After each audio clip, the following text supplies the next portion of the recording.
아마 부산교회에 있던 것으로 기억이 나는데 이렇게 여러분들을 뵙게 돼서 대단히 반갑습니다. 오늘 이 시간 그 교회 성장에 대한 걸 갖고 좀 시간을 할애하고자 합니다. 그래서 새벽 기도회도 역시 그 연장선에 있습니다. 그래서 보니까 총 6시간인데 6시간 동안 교회 성장에 대한 그런 말씀을 드리고자 합니다.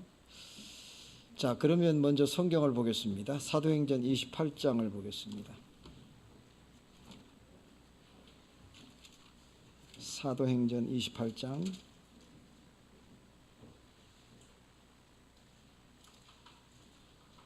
24절로 28절까지를 보겠습니다. 사도행전 28장 24절로 28절 시작. 그 말을 믿는 사람도 있고 믿지 아니하는 사람도 있어 서로 맞지 아니하여 흩어질 때에 바울이 한 말로 일러 가로되 성령이 선지자 이사야로 너희 조상들에게 말씀하신 것이 옳도다. 일렀을 때 이 백성에게 가서 말하기를 너희가 듣기는 들어도 도무지 깨닫지 못하며 보기는 보아도 도무지 알지 못하는도다.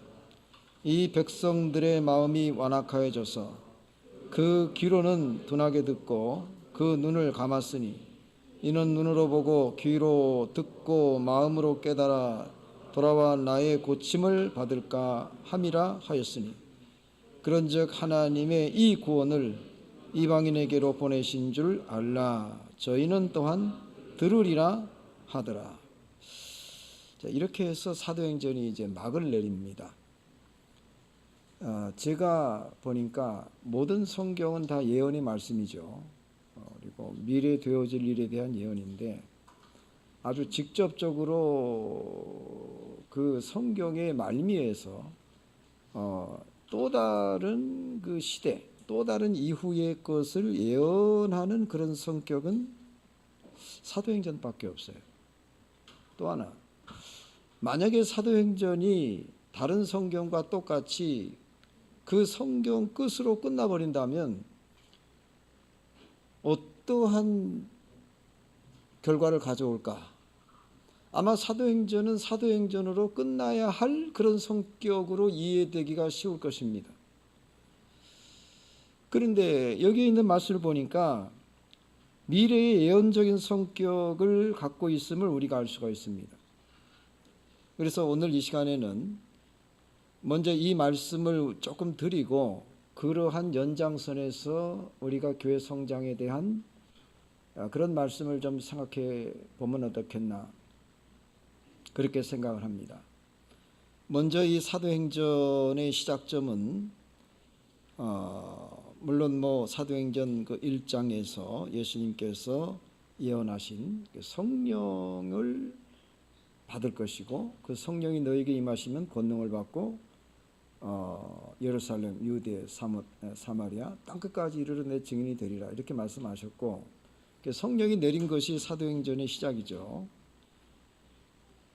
그리고 사도행전 28장으로 와서 16절에서 28절까지의 이 내용이 바울이 사도행전이라고 하는 성경 안에서 우리가 찾을 수 있는 최후의 진술이에요. 그래서 이때가 AD 약 59년에서 60년 정도로 봅니다.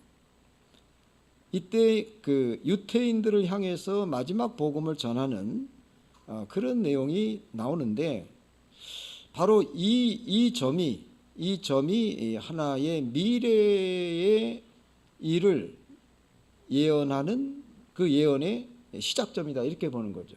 그러니까 사도행전의 시작점은 사도행전 1장, 2장이지만 그러나 바울의 성격, 바울의 예언적 성격을 통해서 본 미래의 일의 그 시작점은 바로 사도행전 28장이다 이렇게 보는 것입니다. 그래서 여기 보면은 바울이 유대인들에게 전한 그 복음이 과연 어떤 복음일 것인가? 이것을 먼저 우리가 이해할 필요가 있습니다. 바울이 현재 지금 16절에서부터 쭉 유대인들을 초청하고 그 사람들에게 복음을 전하죠. 예. 그러나 결과적으로 그들이 받아들이지 않고 있습니다. 그러면 바울이 그들에게 전한 복음은 이미 바울이 한 그 말을 통해서 우리가 알 수 있는데 한 두 군데를 우리가 알지만 한번 찾아보고 넘어가겠습니다. 사도행전 갈라디아서 1장 6절로 9절을 보겠습니다.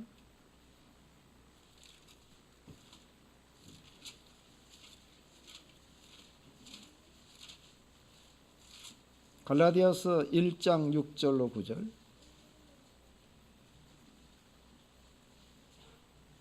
네, 시작. 그리스도의 은혜로 너희를 부르신 이를 이같이 속히 떠나 다른 복음 쫓는 것을 내가 이상히 여기노라. 다른 복음은 없나니 다만 어떤 사람들이 너희를 요란케 하여 그리스도의 복음을 변하려 함이라. 그러나 우리나 혹 하늘로부터 온 천사라도 우리가 너희에게 전한 복음 이외에 다른 복음을 전하면 저주를 받을지어다. 우리가 전에 말하였거니와 내가 지금 다시 말하노니 만일 누구든지 너희가 받은 것 이외에 다른 복음을 전하면 저주를 받을지어다. 그래서 바울이 전한 복음 안에는 뭐 윤리적인 면, 도덕적인 면, 여러 가지 그 교회 안에서 치리적인 그런 면도 있겠지만은 근본적인 것은 바울이 예수 그리스도에 전한 그 복음에 있는 것입니다. 근데 바울만 전한 것이 아니라 우리가 너희에게 전한 복음, 즉 사도들이 전한 그 복음, 바로 이 복음이 바로 사도행전 28장에 유대인들에게 전한 그 복음임에 틀림이 없습니다. 또 하나 에베소 2장 20절을 보겠습니다.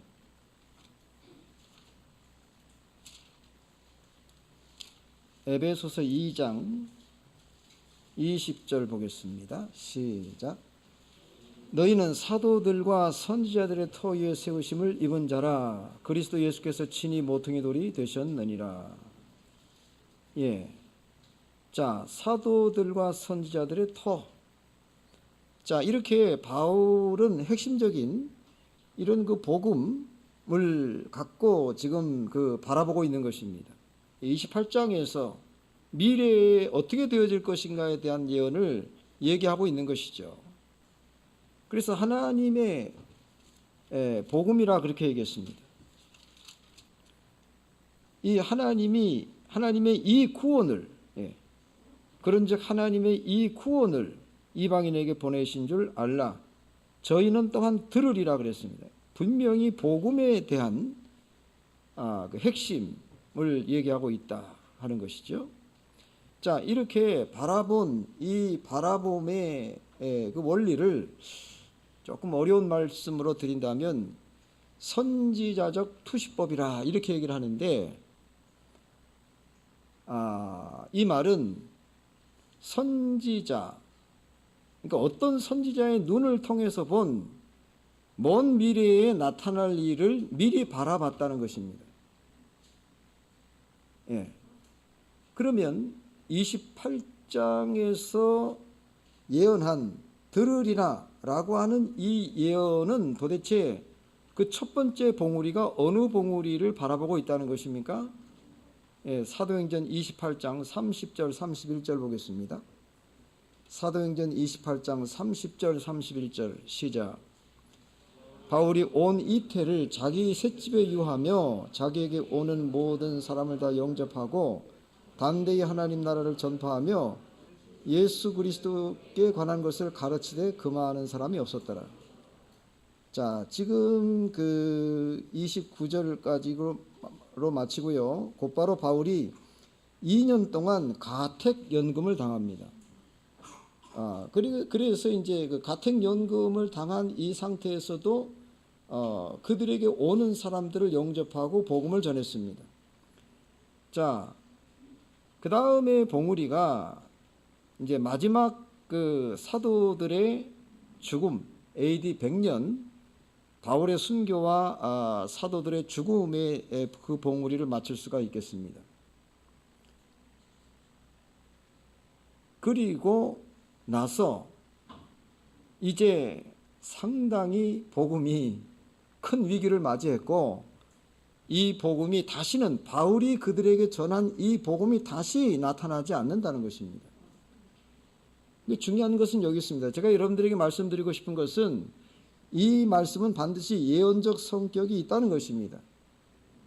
만약에 사도행전이 이런 예언적인 성격이 없이 끝난다면 그것으로 끝내고 또 다른 교회 시대에는 그 교회 시대에 맞는 복음을 갖고 전하고 믿고 살아가도 아무 문제가 없습니다. 왜? 그들이 오늘 이 시대에 잘못 믿고 잘못 나가는 그 사람들을 성경적으로 설득할 만한 근거가 약하기 때문에 그렇습니다. 그런데 여기 보면은 우리가 너희에게 전한 이 복음을 이방인에게 보내실 것이고 그들이 또한 들으리라고 말씀을 했기 때문에 이 복음은 먼 미래까지 바울이 전한 이 복음은 유효하고 그대로 지속되고 시대적 역사적인 성격을 갖고 계속 이어져야 되는 그런 역사성을 이야기하고 있다는 것입니다. 여러분, 모든 복음은 역사성을 갖고 있습니다. 그것으로 끝나는 것이 아닙니다. 그러면 AD 100년 바울이 한 67년도에 순교를 당했고요. 그 후에 사도 요한이 AD 100년의 마지막 끝으로 해가지고 급속도로 복음이 타락된 것은 이미 여러분들이 알고 계실 것입니다. 그럼 뭐 AD 100년에 갑자기 타락이 돼서 갑자기 변질됐을까요? 그것은 아닙니다. 이미 바울의 편지서를 보면 고린도후서 11장에 다른 예수, 다른 복음, 다른 영 이것을 너희가 잘 받아들인다고 그랬고, 사도들의 모든 편지서를 보면은 그 당시 많은 이단과 영지주의, 유대주의, 여러 많은 그런 교회에 거짓 선지자들이 이미 들어와서 활동하고 있었다는 것입니다. 그리고 나서 그러나 사도들이 살아있었기 때문에 그 명맥을 유지할 수 있었던 것입니다. 근데 사도들이 죽었죠?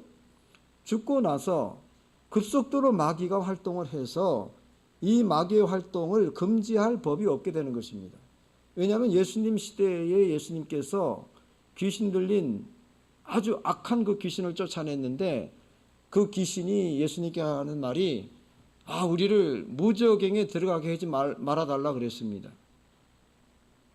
그러면 그것은 예수님 시대에는 이미 마귀가 무저갱에 들어가기 전이라는 걸 알 수 있고, 그래서 무저갱에 들어가게 하는 그 일은 계시록 20장 1절에서 3절입니다.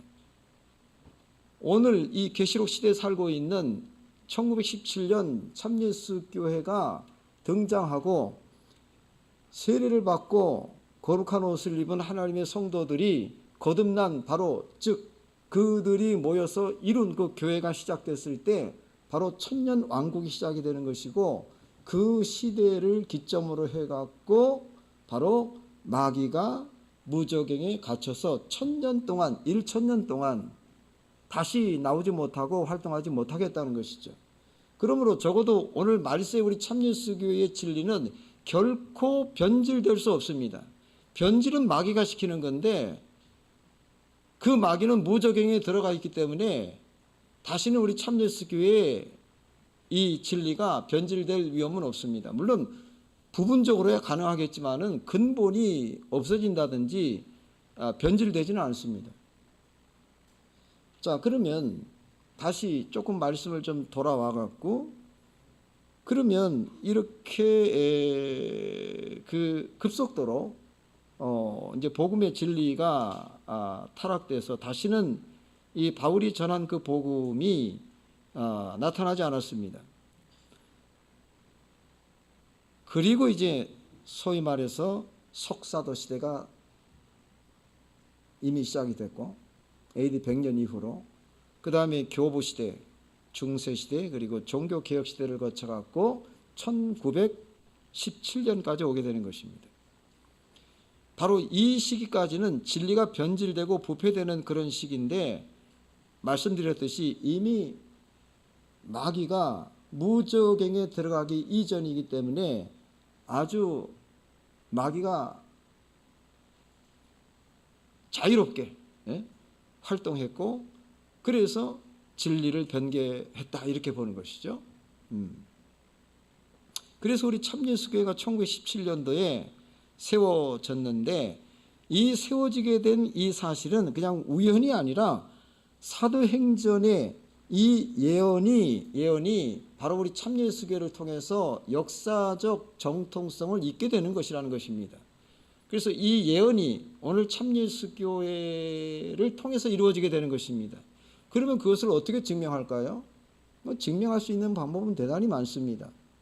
그러나 정말로 중요한 것은 우리 참예수교회가 바울이 전한 그 복음 그대로를 우리가 믿고 있고 전하고 있다는 것입니다. 그것이 아주 중요한 것이죠.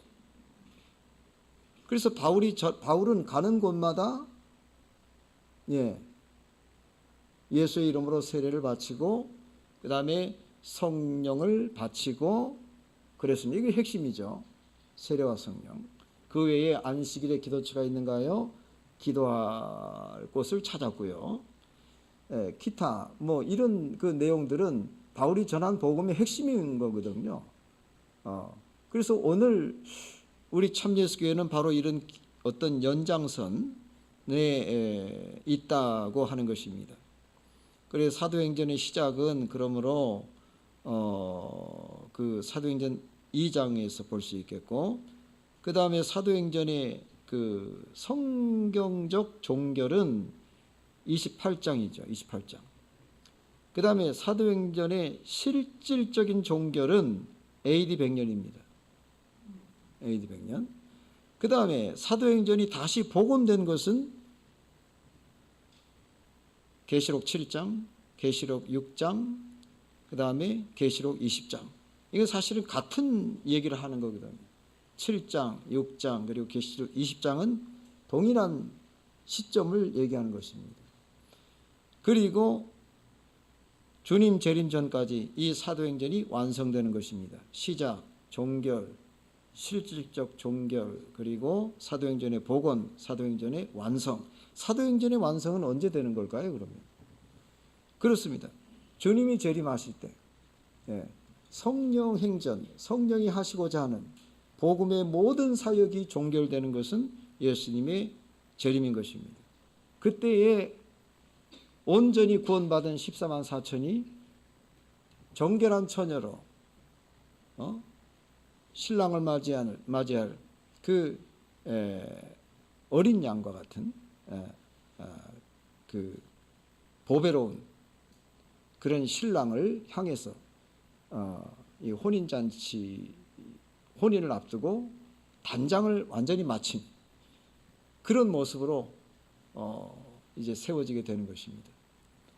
자, 이렇게 놓고 볼 때요, 그러므로 교회 성장이라고 하는 이 부분을 우리가 어떻게 이해할 거냐, 이게 굉장히 중요하죠. 우리가 단순히 교회 성장을 어떻게 할 것이냐, 어떤 방법, 어떤 행사, 어떤 프로그램, 어떻게 해서 자꾸 어떻게라고 하는 방법론을 우리가 굉장히 중시하는 것 같습니다.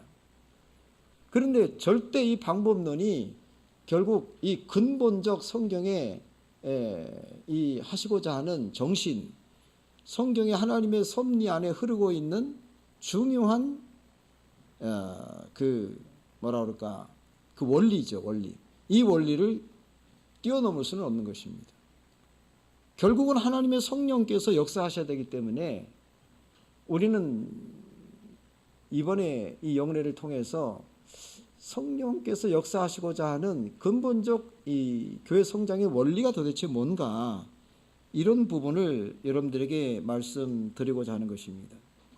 그러면 이 사도행전에서 말하고 있는 첫째, 오늘 이 시간에 여러분들에게 말씀드리고자 하는 것은 이 교회 성장의 정의가 뭐냐는 것이죠. 교회 성장의 정의가 뭐냐. 그렇지 않습니까? 지금 화면이 띄워지고 있나요? 교회 성장의 정의를 오늘 말씀드리겠습니다. 자, 첫째는 복음이 전파되는 겁니다. 자, 우리가 성경적으로 가봅시다. 이 방법론이나 이런 걸 자꾸 얘기하지 말고 아주 근본적인 성경의 원리로 가보자는 것이죠. 교회 성장이 뭐냐? 그건 복음이 전파되는 것이 바로 교회가 성장하는 것이라는 거예요. 자, 첫째 이제 우리가 그 세례 요한이 어떻게 했는지를 한번 보겠어요, 그렇죠? 사도행전 마태복음 3장 1절 보겠어요. 마태복음 3장 1절.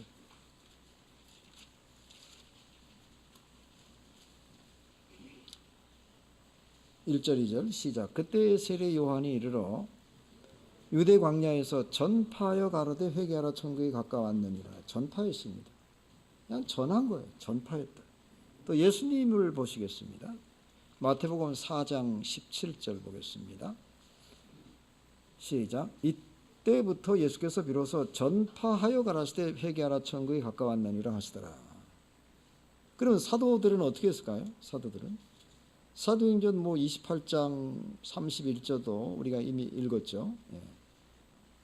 자, 그 외에 우리가 사도행전을 보면은 계속 전파합니다. 예. 그 전파하는데 사도행전 8장에 와가지고는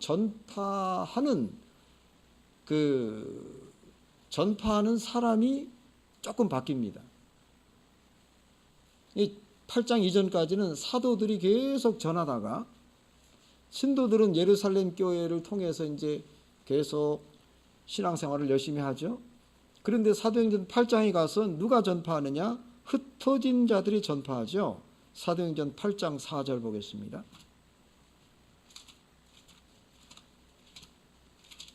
사도행전 8장 4절을 보시겠습니다. 시작. 그 흩어진 사람들이 두루다니며 복음의 말씀을 전할세. 그랬어요.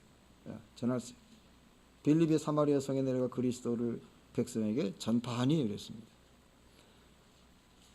자, 그래서 이 전파가 굉장히 중요하다는 것입니다. 로마서 10장을 보겠습니다. 자, 우리 아는 말씀을 다시 재반복하는 것과도 같겠어요. 로마서 10장을 보겠습니다. 로마서 10장 15절. 로마서 10장 15절 보겠습니다. 14절 15절. 14절 시작. 그런즉 저희가 믿지 아니하는 이를 어찌 부르리요? 듣지도 못한 이를 어찌 믿으리요?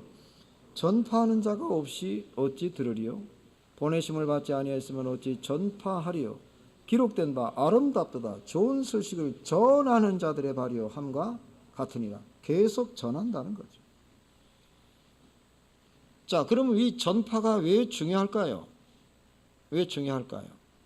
여러분, 이 말씀이 굉장히 이게 중요한 거예요.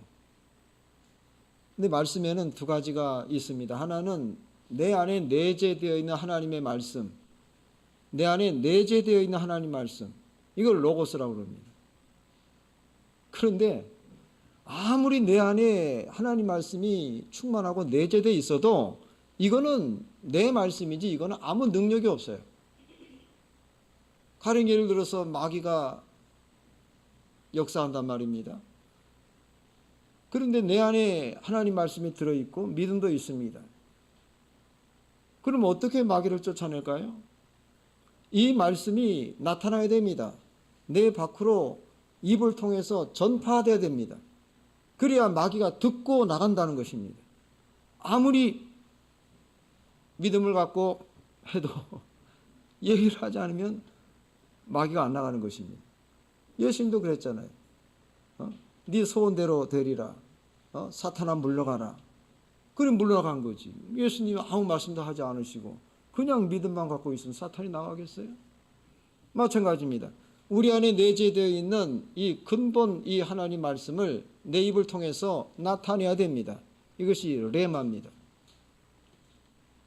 선포하는 거죠. 그럴 때에 이 말씀이 능력이 있어서 듣는 이로 하여금 구원받게 한다 하는 것입니다. 그렇기 때문에 이 사도행전의 복음은 전파라고 하는 도구를 통해서 알려지고 성장했다, 이렇게 볼 수 있는 것입니다. 자, 그러면 이 전파가 왜 교회 성장과 관련이 있을까? 그죠? 왜 교회 성장과 관련이 있다는 얘기입니까? 첫째, 전파하는 자의 믿음이 성장해요. 야, 여러분, 이게 중요한 거예요. 뭐라고요? 전파하는 자의 믿음이 성장한다는 거예요. 이 표본을 여실히 보여주고 있는 것이 사도행전 8장이요. 흩어진 자들이 살기 위해서 막 디아스포라 했어요. 막 이주했어요. 예루살렘은 더 이상 살 수 없는 거야.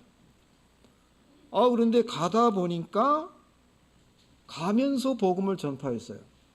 그래서 그들이 이주해 간 그곳에 교회를 세운 거예요. 그게 전부 바울이 알지도 못하는 그 교회 성도에게 문안하라 아직 가지도 않은 그 로마 교회 성도들에게 계속 문안한다는 거 아닙니까? 그들은 이미 흩어지면서 복음을 전하면서 믿음이 성장했고, 그들이 이주한 그곳에 하나님의 영광을 나타내기 위해서 자기의 집을 교회로 바치고 복음의 도구로 삼고 그 가정을 교회 삼아서 복음을 계속 전한 것입니다. 그것이 사도행전의 교회 성장의 기본 원리입니다. 사랑하는 성도 여러분, 여러분의 교회가 깨어서 늘 기도하고 하나님의 말씀으로 무장하며 날마다 찬양이 넘칩니다. 어려운 고비마다 모든 우리 가족원들이 모여서 주님 앞에 기도합니다. 말씀에 깨어서 그리고 복음을 전하려고 노력합니다. 만약에 우리가 그런 정신을 갖고 각 가정이 깨어서 예수 그리스도의 복음으로 무장된다면 아마 수년 내에 이 자리가 차고 넘칠 것입니다. 모든 교회의 시작이 그렇게 해서 차고 넘친 것입니다. 삼계, 서도, 전주, 남원 마찬가지입니다. 모든 교회의 시작은 한 교회, 한 가정을 통해서 시작된 거예요. 그러면 그 가정이 어떻게 해서 그렇게 시작된 것일까요? 그 가정이 복음을 받았겠죠. 전파함을 받았고, 그 가정이 또 전파함으로 교회가 세워지는 것입니다. 그래서 교회 성장과 관련이 있다는 것이고요. 두 번째는 사실은 이 전파는 그때는 열매를 맺지 못합니다. 사실 그렇습니다. 그런데 그 후에는 많은 열매를 맺는 거예요. 할렐루야. 그러기 때문에 이 전파가 교회 성장과 아주 밀접한 관계가 있다는 것입니다. 전파하면 그 후에는 반드시 열매를 맺는다는 거예요. 마태복음요 13장 23절을 보겠습니다. 도대체 이 씨 뿌리는 비유가 무엇을 얘기하고자 하는 것입니까? 마태복음 13장 23절. 마태복음 13장 23절 보겠습니다.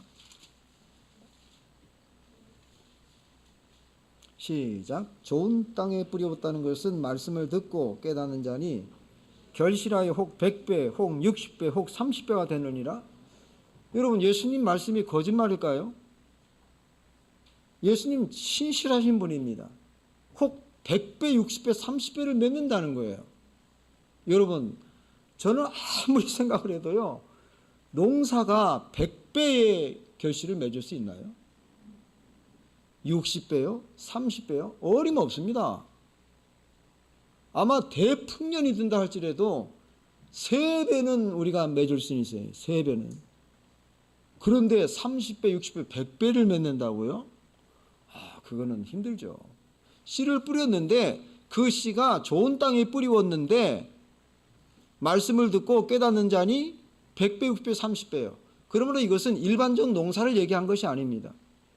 한 사람이 복음의 말씀을 듣고 제대로 깨어서 그 복음의 말씀대로 살아간다면 그를 통해서 무엇이 이루어진다는 것입니까? 복음이 이루어진다는 것입니다.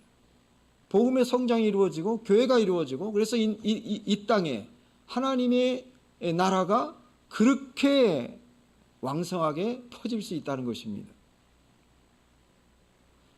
여러분, 그러므로 이 결국은 좋은 씨를 뿌리웠다는 것도 말씀을 듣고 깨닫는 거니까, 그럼 우리도 말씀을 듣고 깨달아서 지금 우리가 이렇게 많이 모였지 않습니까? 그러면 우리도 말씀을 전한다면 그 말씀을 들은 자도 역시 100배, 60배, 30배 결실을 맺을 수 있는 거 아니겠어요? 우리들도 들음으로 여기에 나와 있듯이 다른 자들도 들어야 여기 올 수 있는 것입니다. 그러므로 교회 성장의 첫걸음, 도대체 교회 성장이 뭐냐? 네, 복음을 전하는 것이다.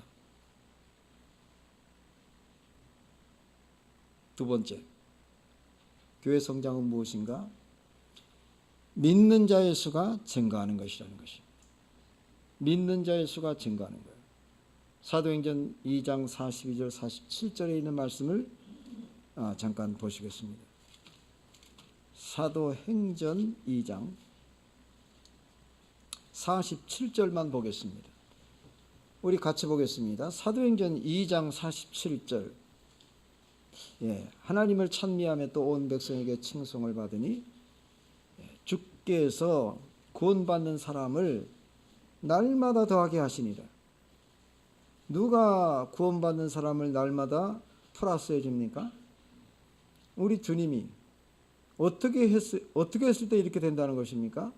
하나님을 찬미하고 온 백성에게 칭송을 받고 집에서 떡을 떼고 기쁨과 순전한 마음으로 음식을 먹고 또 성전에 모이기를 힘쓰고 서로 재산을 통용하는 사랑을 베풀고 그렇습니다. 사도의 가르침을 받고 성전에 모이기를 힘쓰고, 자, 이런 아주 기본적인 신앙의, 할렐루야, 기본적인 신앙의 이 틀이 잘 갖추어지게 되면 주께서 구원받는 사람들을 계속 더하게 해주신다는 거예요. 어쨌든 이 구원받는 사람들이 더해지는 거, 이것도 두 번째 교회 성장인 것입니다. 그러므로 복음을 전파했죠? 많이 전파합니다. 그래서 100배, 60배, 30배 그들이 모여들었죠? 그래서 그들이 많은 믿는 자의 수로 들어오게 되는 것입니다. 네. 그 다음에 세 번째는 자, 교회 성장이 뭐냐? 여기서 중요한 겁니다. 이 사실은 3번부터가 교회 성장의 본질입니다. 우리는 단순히 교회 성장하면 전도 많이 하고 예배 출석 많이 하고 그래서 막 찬양이 넘치고 세례받는 자들이 많이 들어오고 이것이 교회 성장이라고 생각하지만 그것이 본질은 아닙니다. 진짜 교회 성장은 지금부터입니다. 신도의 영성이 성장하는 것입니다. 에베소 4장 12절 16절. 에베소서 4장 12절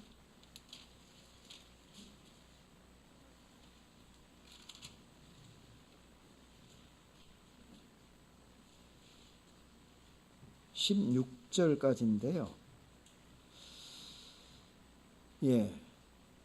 같이 읽어보겠습니다. 시작. 이는 성도를 온전케 하며 봉사의 일을 하게 하며 그리스도의 복음을 세우려 하심이라. 우리가 다 하나님의 아들을 믿는 것과 아는 일에 하나가 되어 온전한 사람을 이루어 그리스도의 장성한 분량이 충만한 데까지 이르리니 이는 우리가 이제부터 어린아이가 되지 아니하여 사람의 괴술과 간사한 욕에 빠져 모든 교훈의 풍조에 밀려 요동치 않게 하려 함이라. 오직 사랑 안에서 참된 것을 하여 범사의 극에까지 자랄지라. 그는 머리니 곧 그리스도라. 그에게서 온몸이 각 마디를 통하여 도움을 입음으로 연락하고 상합하여 각 지체의 분량대로 역사하여 그 몸을 자라게 하며 사랑 안에서 스스로 세우느니라. 자, 아이가 낳지 않습니까? 아이를 낳습니다. 이거를 소위 말해서 출생이라고 그럽니다. 그러니까 한 명만 낳는 게 아니라 가령 10명을 낳았다. 부자죠. 예전에는 보통 한 8명은 되는 것 같습니다. 10명, 8명? 그 정도면 됐죠. 근데요, 지금부터예요. 진짜 엄마의 수고는 또다시 너희를 위해서 내가 해산의 수고를 한다는 것입니다. 낳아놓으면 뭐합니까? 이걸 잘 키워서 사람 되게 만들어야 되는 거 아니겠어요? 장성한 분량이 충만한 사람으로 만들어야 이게 자식 농사가 거기서 끝나는 거거든요. 이와 같이 우리가 교회 안에 들어와 세례받고 성령 받아서 내가 하나님의 자녀가 된 그 사실만 갖고 만족할 것이 아니라 이제는 새로운 거듭남, 새로운 출생, 새로운 하나님의 자녀로 중생할 수 있도록 노력해야 됩니다. 그것이 바로 sanctification, 즉 성화입니다. sanctification, 그러니까 거룩하게 만들어지는 것입니다. 그게 무엇이 우리를 그렇게 하는 것입니까? 성령이 우리를 거룩하게 만드는 것입니다. 그러면 어떻게 해야 성령이 우리를 거룩하게 만드는 것일까요? 첫째가 교회 나오는 것입니다. 그리고 열심히 기도하는 것입니다. 그리고 열심히 하나님 말씀을 듣는 것입니다. 이것이 기본입니다. 그리고 나서 자기의 죄를 깨닫습니다. 그리고 회개합니다. 그래서 새롭게 날마다 변화됩니다. 변화된 그것에 기쁨을 느낍니다. 자기의 삶의 모든 것을 겁니다. 그래서 새로운 인생을 살아갑니다. 여러분, 그것이 정말 믿지는 생활이고 아까운 세월을 보내는 것일까요? 아니면 정말 새로운 인생을 찾은 걸까요? 여러분, 이 세상에서 우리가 잘 살기 위해서 얼마나 참 부대끼며 노력하고 얼마나 노력합니까? 그렇죠? 예. 그래서 우리가 모든 것을 얻고 누렸다고 해봅시다. 그것이 과연 영원할까요? 돈이 영원할까요? 우리의 명예와 우리의 어떤 그 이생의 자랑이 영원하겠습니까? 영원했으면 좋겠습니다. 그러나 영원하지 않습니다. 대단히 짧습니다. 그것은 우리가 살아있을 때까지만 옵니다. 우리가 죽고 나서는 따라올 수 없습니다. 이렇게 놓고 볼 때 우리가 받은 이 복음, 우리의 눈을 뜨게 하고 우리로 하여금 영생을 깨닫게 해서 우리는 이제는 하나님을 부인할 수 없어요. 부인하라고 해도 부인할 수 없습니다. 예. 우리는 그렇기 때문에 천국에 들어갈 수밖에 없는 사람들이에요. 그럼에도 불구하고 우리는 천국에 들어가려고 하지만 그러나 천국보다 세상을 더 사랑하고 있다는 데 문제가 있는 것입니다. 우리는 천국을 들어갈 수밖에 없는 존재입니다. 여러분은 천국을 부인할 수 없습니다. 그럼에도 불구하고 우리는 이중적 구조에 살고 있는 것이죠. 들어갈 수밖에 없고 들어가기를 원하면서도 우리는 세상을 더 사랑합니다. 그러니 어떻게 하면 좋겠습니까? 이 이중적 구도의 딜레마를 언제 깨고 우리는 더 신실해질 수 있을까요?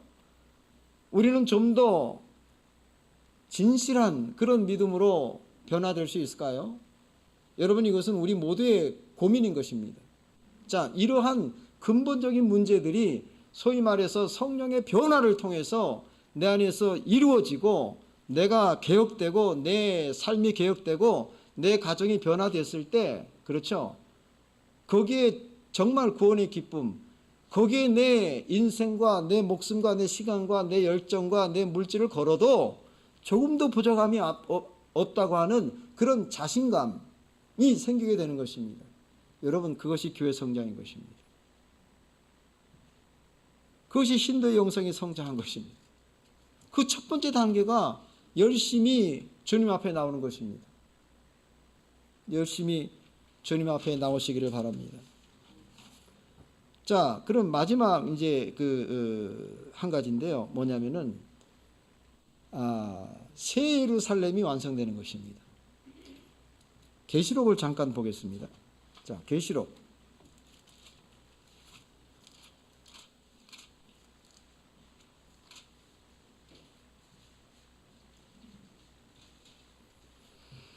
21장 1절로 2절, 우리 다 아시는 말씀이지만 한번 같이 보도록 하겠습니다. 계시록 21장 1절 2절. 예. 시작. 또 내가 새 하늘과 새 땅을 보니 처음 하늘과 처음 땅이 없어졌고 바다도 다시 있지 않더라. 또 내가 봄에 거룩한 성 예루살렘이 하나님께로부터 하늘에서 내려오니 그 예비한 것이 신부가 남편을 위하여 단장한 것 같더라. 사실 우리 주님은 많은 사람들이 구원받기를 원하십니다. 그것은 우리 주님의 소원입니다. 그러나 구원받는 것만큼은 우리 주님도 본인 뜻대로 안 되는 것 같습니다.